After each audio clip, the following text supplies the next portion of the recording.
Bonsoir à tous et merci de votre fidélité. Nous allons revivre ensemble les meilleurs moments du rallye du Kenya, la 8e manche du championnat du monde. 3 jours de pistes cassantes, de chaleur, de très haute vitesse. Voilà le parcours qui attendait les concurrents de cette épreuve connue comme la plus difficile de tout le championnat du monde. Dans ces conditions, le favori s'appelle Colin McRae, il pilote une Ford Focus.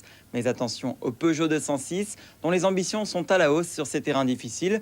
L'équipe Peugeot, championne du monde l'année dernière, espère bien accrocher la classique africaine à son palmarès. Autre curiosité, les grands débuts en terre africaine des Xara WRC, les Citroën qui préparent le championnat du monde 2003, avec au volant notamment Sébastien Loeb. Tout de suite, on regarde la première étape de cette épreuve qui célébrait cette année son 50e anniversaire. 50 ans, c'est le bel âge pour un rallye. Né en 1953, en hommage au couronnement de la reine Elisabeth d'Angleterre, le Safari fête son jubilé. Souvent décrié, l'épreuve reste la plus étonnante du championnat, le rendez-vous de toutes les surprises. Le Kenya est vraiment un rallye à part dans le championnat du monde. Ne cherchez pas les ponts. Ici, il faut faire avec les moyens du bord. Pour vous donner une idée, quand il pleut ici, les pistes deviennent de vrais torrents et d'énormes ornières apparaissent. De ce côté, vous pouvez voir que la piste a été inondée. Et le plus souvent, il vaut mieux couper à travers l'herbe pour trouver un terrain plus favorable. Voilà, c'est ça le Kenya, et c'est vraiment très spécial. Et vendredi, les pierres attendent la cinquantaine de concurrents du rallye qui s'élancent de Nairobi. Clin d'œil aux origines royales du safari, le prince Édouard et la princesse Sophie donnent le départ de la course. En bon sujet de sa majesté, Richard Burns en est tout émoustillé. Honneur au leader du championnat du monde, c'est Marcus Gronholm qui ouvre la piste. Avant le rallye, le Finlandais affirmait qu'il ne visait pas la victoire, mais seulement des points pour le championnat du monde. Gronholm n'aura même pas le temps d'appliquer une quelconque stratégie. Après 7 km, sa 206 ralentit, puis s'arrête.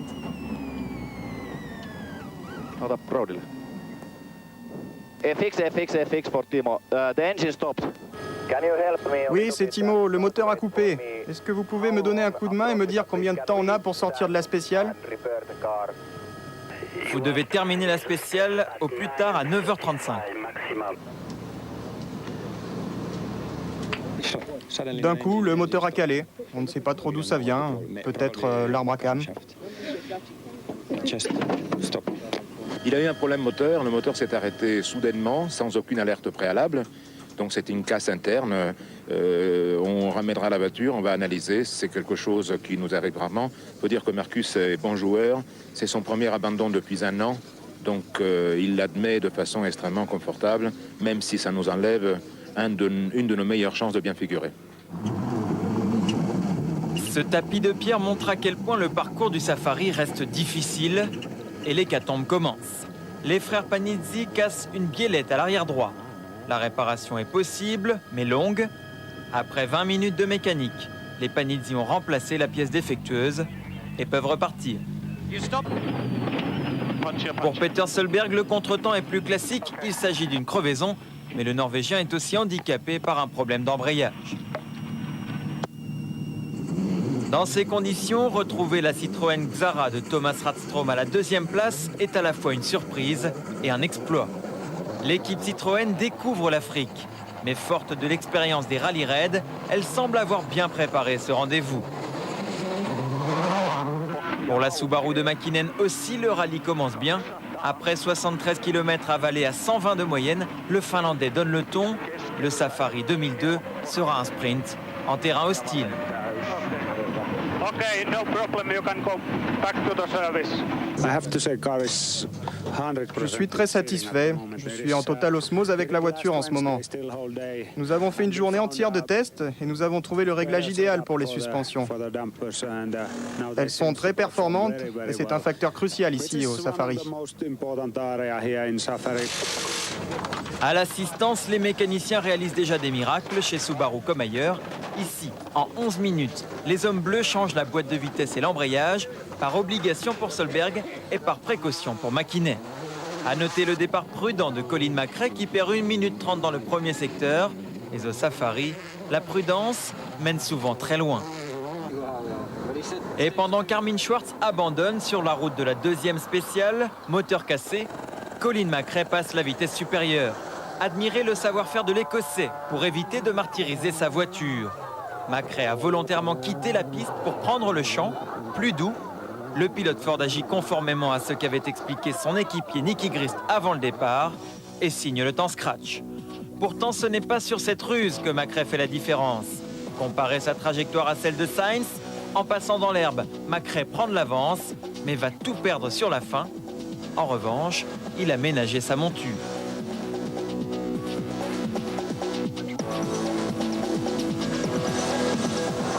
Après cette spéciale, Tommy McKinnon reste en tête, mais son suivant immédiat est désormais Colin McRae. Retardé dans la première spéciale après un choc contre une pierre dans un virage à gauche, Sébastien Loeb signe un temps très intéressant dans l'épreuve suivante, qu'il termine en 3e position. Ce sont pourtant les grands débuts africains du pilote français. Son équipier chez Citroën est en difficulté. Regardez la roue avant gauche de Radstrom, elle le ralentit beaucoup et ne va pas rester bien longtemps accroché à la Xara.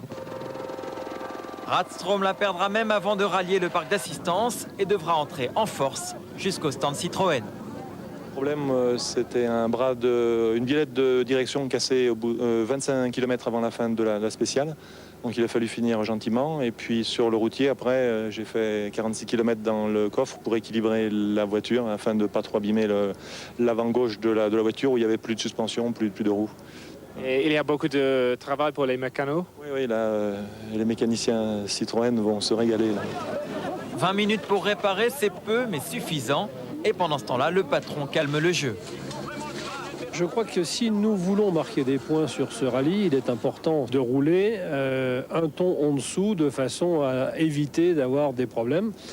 On perd un petit peu de temps par rapport au premier, mais on en perd beaucoup moins que si on casse les amortisseurs. Donc je crois que c'est la meilleure façon d'y arriver. Le fait d'être à l'arrivée de l'étape sans avoir de problème, c'est déjà une bonne chose. Bien sûr, certains pilotes sont plus rapides que moi, mais je pense qu'ils prennent des risques. On verra plus tard si notre stratégie est la bonne. Malgré sa tactique prudente, Richard Burns va souffrir dans la 3e spéciale. Un amortisseur avant qui casse, une fuite hydraulique, et voilà le feu qui se déclare sur la 206. Le temps de repartir, 7 minutes se sont écoulées. C'est beaucoup pour cet ancien vainqueur du Safari. À l'opposé, son remplaçant chez Subaru va très bien. Tommy McKinnon signe le meilleur temps de la spéciale, doublant au passage Richard Burns. Le Finlandais a apprécié la sportivité de l'Anglais dans la manœuvre. Vous avez dû dépasser, Richard? Oui, il a été très correct, il m'a laissé passer. On était derrière lui depuis plus de 10 km et il s'est arrêté pour qu'on le dépasse. C'était sympa de sa part. Le plus rapide derrière McKinnon, c'est Gilles Panizzi, qui a perdu un peu plus d'1 seconde au kilomètre sur la Subaru. Étonnant pour ce pilote estampillé spécialiste de l'asphalte, mais ce n'est pas la première fois que les frères Panizzi viennent au Kenya et rallye après rallye, leur niveau s'élève sur la terre. C'est dur parce que tu vois rien. Tu vois pas les obstacles, tu vois pas les trous, tu vois pas les cailloux, tu vois rien. Il fait très chaud, c'est difficile.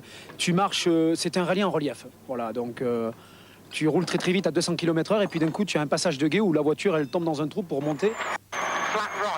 Performance en dents de scie pour les Mitsubishi Lancer. 3e de la spéciale, Alistair McRae rappelle que Mitsubishi a gagné ici l'an dernier avec McKinnon. En revanche, pour François Delecourt, la course ne va pas durer bien longtemps. Après des problèmes de frein et d'amortisseur dans les premières spéciales, Delecourt occupait la 11e place à plus d'1 quart d'heure de McKinnon, quand sur la liaison entre la spéciale et le parc d'assistance, son moteur a cassé.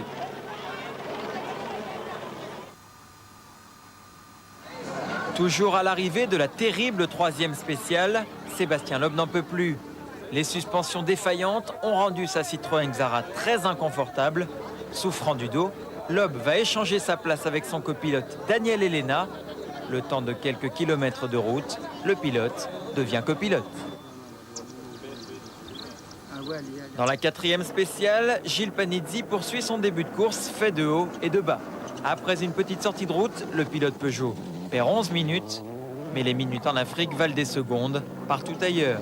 Et s'il est un pilote qui le sait, c'est bien Carlos Sainz. Régulier au volant comme dans toute sa carrière, l'Espagnol gère très bien sa course et se retrouve 3e. Son équipier Macrae, lui, a encore haussé le rythme. En bagarre contre Mäkinen, l'Écossais signe un 2e temps scratch, toujours à plus de 120 km/h de moyenne. Pour rouler aussi vite, la Ford et la Subaru doivent prendre beaucoup de risques. Mais dans cette 4e et dernière spéciale, le Finlandais est parti sur un faux rythme, trop prudent à son goût. Il perd 2 minutes 15 sur Colin Macrae.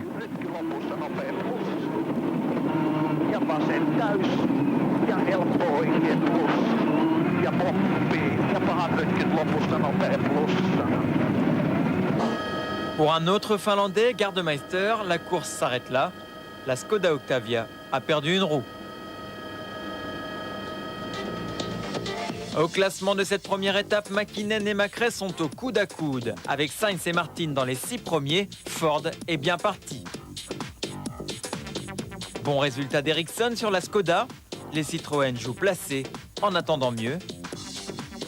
Et Mäkinen voit la vie en bleu. Je ne suis pas inquiet d'avoir perdu du temps. La voiture marche bien, on a levé le pied dans la dernière spéciale. On verra bien demain. On a adopté un rythme qui nous convient. Tommy a pris de l'avance au début, mais on a laissé faire. Sur ce rallye, il ne faut pas trop se soucier du chrono, mais plutôt de l'endurance.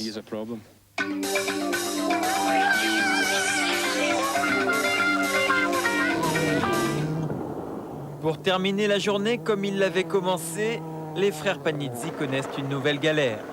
La trappe de toit de leur 206 était restée ouverte. Les frères respirent de la poussière pendant 100 km. À l'arrivée, Gilles devra être placé sous oxygène pendant quelques minutes.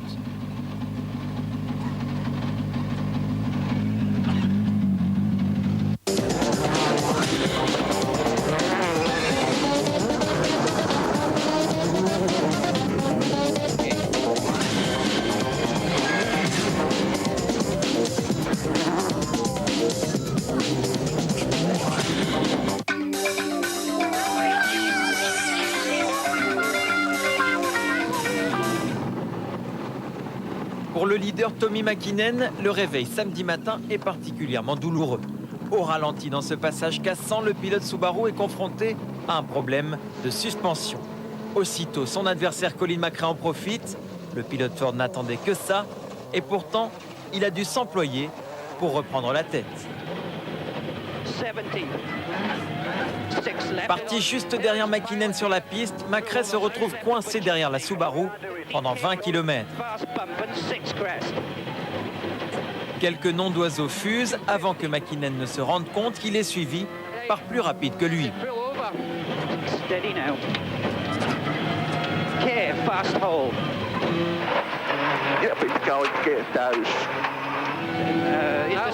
À l'arrivée de la spéciale, l'Écossais avait la colère rentrée.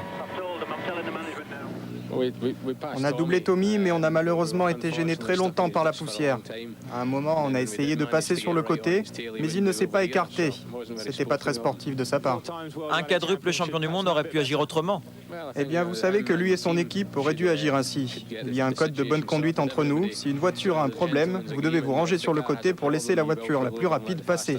Là, c'était le cas, mais Tommy ne l'a pas fait.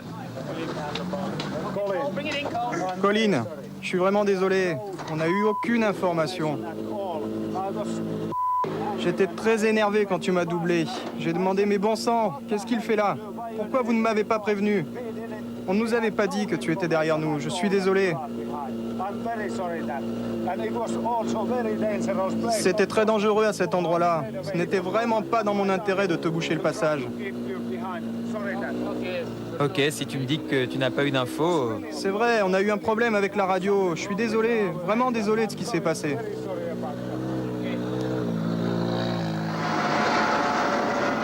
Les malheurs de Mäkinen profitent à 2 pilotes. D'abord, Harry Rovanperä, un peu à l'image de Sainz, le pilote Peugeot mène une course prudente et occupe désormais la 3e place. Ensuite, Kenneth Eriksson. Le vétéran suédois est 4e grâce à la robustesse de sa Skoda. Mais certains passages sont un peu limites et impressionnent beaucoup sa copilote, Tina Turner.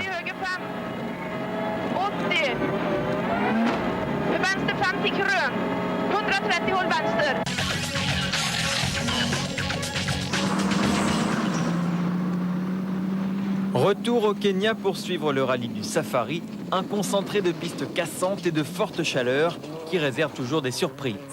Samedi matin, dans la spéciale numéro 5, la surprise s'appelle Sébastien Loeb. Ciel pour droite 52, long stable de 150 mètres. Attention, caution prend témoin. Le jeune prodige de Citroën réalise le meilleur temps sur les 74 km du premier secteur. Il entame une belle remontée au classement général.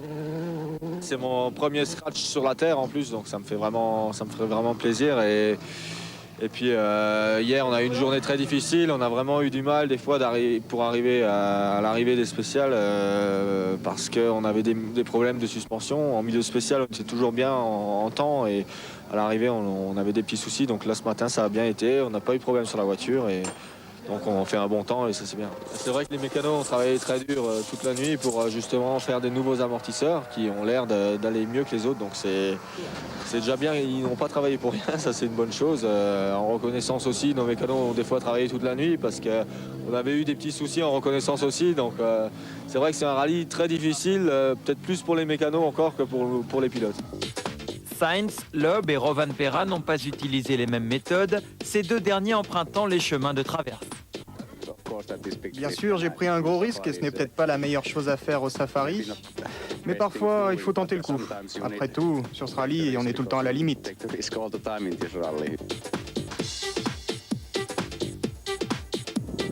La spéciale suivante est annulée.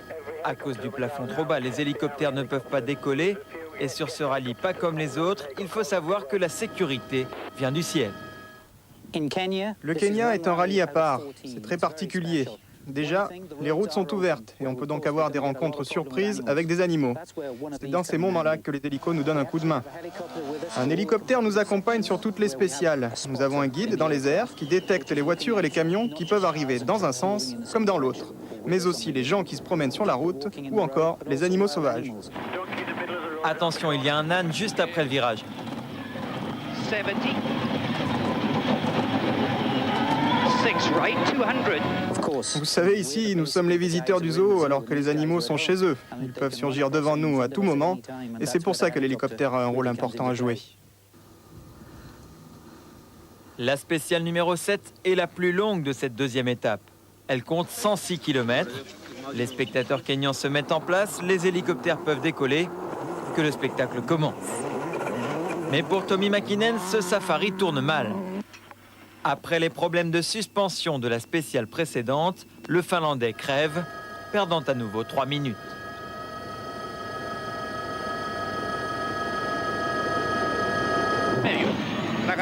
Même cause, même effet pour Carlos Sainz. L'équipage espagnol doit aussi s'arrêter pour changer la roue. La conversation est animée, mais la réparation efficace. Sainz ne perd que 2 minutes 40 sur le meilleur temps. Bénéficiaire des malheurs du pilote Ford, Harri Rovanperä, le Finlandais, qui occupe désormais la deuxième place à 3 minutes 30 de Colin McRae. Symbole du retour en forme des Peugeot, Richard Burns signe le premier temps scratch d'une 206 depuis le départ. Malgré des conditions pas toujours faciles, l'Anglais devance McRae de 16 secondes. Après ses problèmes de la première étape et le faux rythme sur lequel il s'était élancé, le champion du monde est de retour. Vous avez gagné la spéciale, qu'est-ce qui a bien fonctionné ? Je ne sais pas, tout ce qui a pu aller mal dans les autres en fait. Je n'ai jamais soulagé sur les parties cassantes, sauf sur les pires portions. À un moment, on a raté un freinage et on a frôlé l'abandon. C'est vraiment risqué de rouler aussi vite. Sur la ligne d'arrivée, cette fuite d'huile n'annonce rien de bon pour Kenneth Eriksson et sa copilote Tina Turner. Alors qu'ils étaient 4e au général, l'équipage de la Skoda abandonne, moteur cassé. Pourtant, le Safari est taillé pour la robuste Octavia. L'an passé, l'équipe tchèque y avait obtenu son meilleur résultat avec la 3e place pour Armin Schwartz. La 8e spéciale du rallye, 3e de cette deuxième étape, reprend en sens inverse la spéciale numéro 2, disputée la veille. Mais ce parcours à rebrousse-poil rend la piste encore plus cassante et cette 8e épreuve chronométrée va bouleverser la tête du classement. Première victime, Tommi Mäkinen.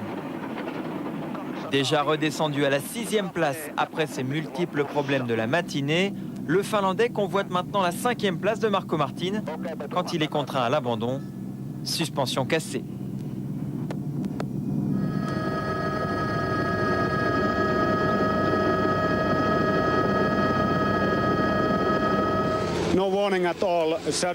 Il n'y a pas eu d'alerte. Le bras de suspension de la roue avant droite a cassé d'un coup. Il y a eu un bruit sec. On n'a rien pu faire. On n'avait pas de pièces de rechange, donc c'était impossible de réparer. Avez-vous perdu toutes vos chances au championnat du monde, Tommy?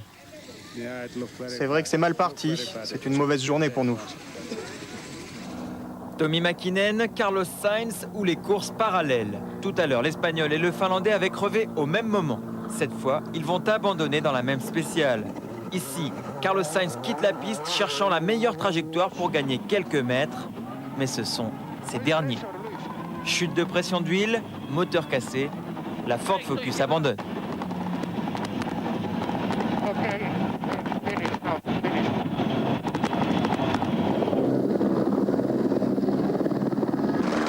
Dans cette spéciale extrêmement difficile, Gilles Panizzi réalise un petit exploit. Le meilleur temps, son premier sur la Terre. Pour moi, c'est un plaisir immense puisque ça a été 80 km de bonheur, vraiment de bonheur, puisque la route était très rapide. Et ce qui était incroyable, c'est que cette spéciale est quand même un petit peu différente des trois autres. Elle a un caractère rallye, on va dire, avec beaucoup de jump à la finlandaise, des trucs très très vite où on était tout le temps dans les rapports très très hauts. Donc 80 km de spécial et de bonheur pour avoir le meilleur temps à l'arrivée, c'est sûr que c'est un véritable bonheur.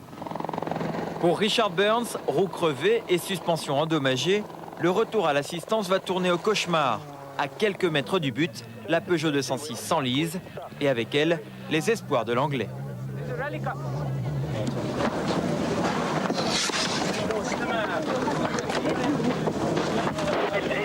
La voiture est complètement posée. Les 4 roues patinent.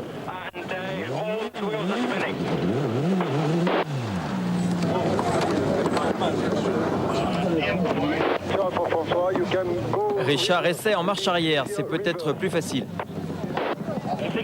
Tu crois qu'on n'a pas essayé? Viens là pour nous donner des conseils. Allez, viens, on est juste à 100 mètres de vous.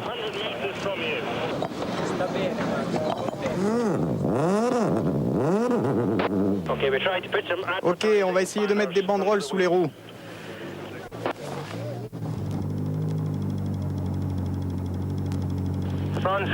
François, c'est fini. Envoie quelqu'un nous chercher, s'il te plaît. Ok, pas de problème, on arrive.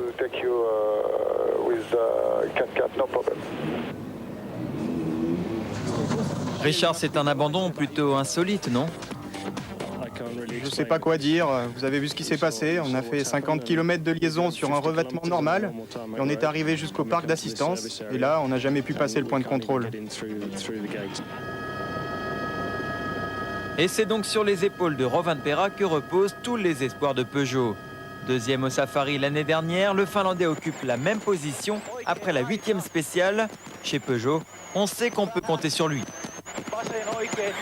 Harry est en train de faire un excellent rallye, mais il est évident que les deux voitures qui doivent marquer des points pour Peugeot étaient là. Maintenant, il n'y en a plus qu'une. Hein. C'est Harry qui assume une fois de plus, comme l'année dernière, toute la responsabilité de marquer des points pour nous. On a vu l'hécatombe auprès des autres concurrents, des autres écuries. Il n'y a plus de Subaru en course. Il y a encore 2 Ford en course, très bien placés au demeurant. Mais enfin, Harry connaît très bien ce rallye. On lui fait confiance, il sait se maîtriser et la route est encore longue. À l'exception de Burns, samedi est un peu la journée des voitures françaises et des pilotes français. Sébastien Loeb et Gilles Panizzi accumulent les grandes performances. L'Alsacien réalise le meilleur temps de la 9e spéciale et prend la 5e place au général. Au classement après 2 étapes, les Ford Focus occupent les 1e et 3e places. Les Peugeot sont 2e et 6e, les Citroën 4e et 5e. Avec 3 minutes 30 d'avance, Macrae peut voir venir, mais les 2 leaders savent que tout est possible au Safari. On ne sait pas ce qui peut se passer demain. Peut-être qu'il n'y aura aucune voiture à l'arrivée. Ça dépend vraiment d'Harry maintenant, qui a poussé très fort dans les dernières spéciales. Alors on va attendre, on verra bien. Notre rythme est bon pour le moment, la voiture est bien réglée. Si on essaie de faire des modifications, on va avoir des problèmes, donc...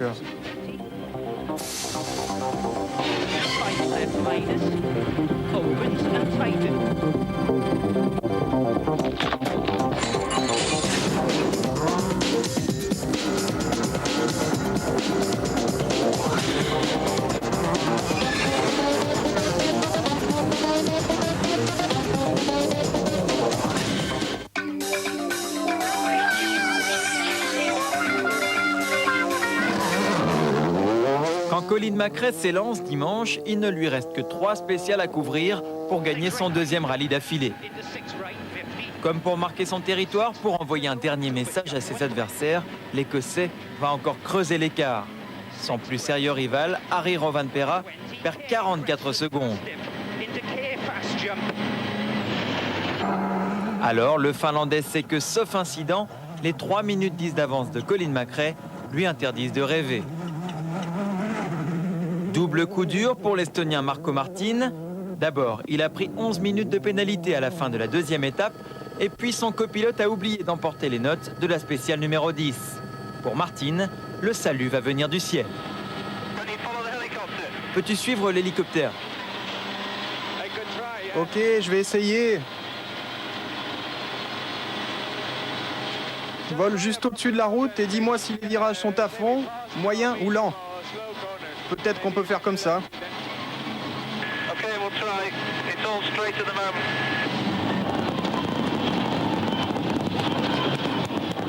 Et dans ces conditions, réaliser le 7e temps relève de l'exploit.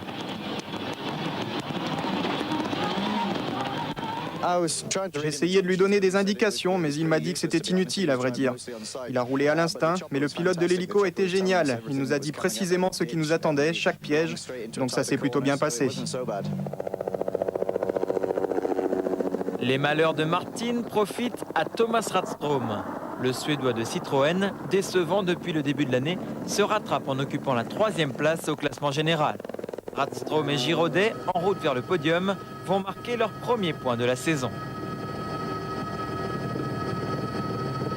Et pendant que Radström cartonne, Sébastien Loeb perd sa 4e place à cause d'un problème de suspension arrière.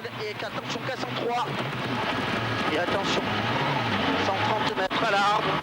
On avait un problème d'afficheur de température d'amortisseur qui ne marchait pas et donc je ne savais pas où j'en étais. Et puis donc on n'a pas assez ralenti apparemment et on a cassé les amortisseurs arrière, donc on fait 20 km vraiment très doucement. L'Alsacien perd 8 minutes 44 sur Panizzi, meilleur temps de la spéciale, et qui s'amuse comme un fou au Kenya. Cette spéciale qui est la plus cassante de la course, j'ai préféré être bien concentré pour ne pas faire de faute, afin de bien écouter ce que me disait mon frère, de façon à éviter tous les gros pièges de cette spéciale. À cause de cette roue arrière folle, Juha Kankkunen perd 10 minutes dans la spéciale numéro 11. Le point de la 6e place pour les constructeurs reviendra donc à la Skoda du jeune Tchèque, Kresta. Devant, le classement ne changera plus. Après un début de course très rapide, trop rapide sans doute, les rescapés finissent par calmer le jeu. Colin McRae s'impose donc en beauté. L'Écossais s'empare au passage du record de victoire en rallye qu'il partageait avec Sainz et McKinnon. Il y a de la joie chez Ford.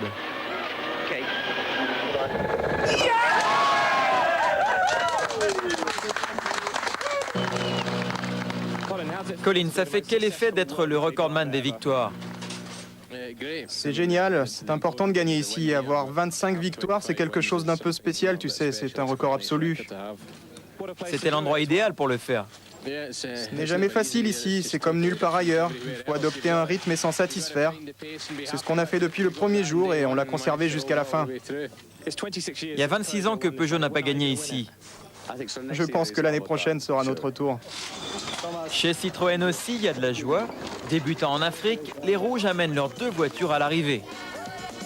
Et dans la folie de l'instant, McRae a lancé un défi à Michael Schumacher. L'Écossais lui propose un duel en Formule 1 et en voiture de rallye au profit d'associations caritatives. à suivre.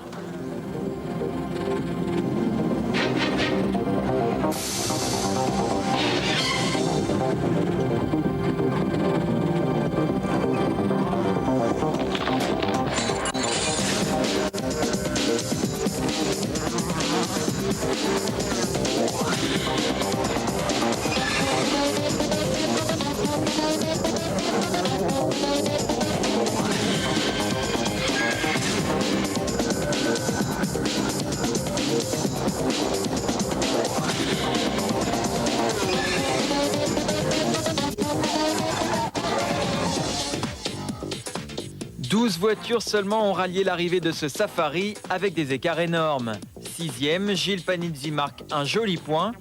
9 WRC et 3 voitures du groupe N, donc de série, ont terminé cette épreuve très difficile. Au championnat du monde, la bonne affaire est pour Macrae, désormais 2e à 7 points de Grenoble. De Sainz, 3e à Mäkinen, 8e, les positions restent très serrées. Chez les constructeurs, Ford vient d'engranger 42 points en 3 rallyes contre 15 à Peugeot. L'écart n'est plus que de 14 points en faveur du Lion.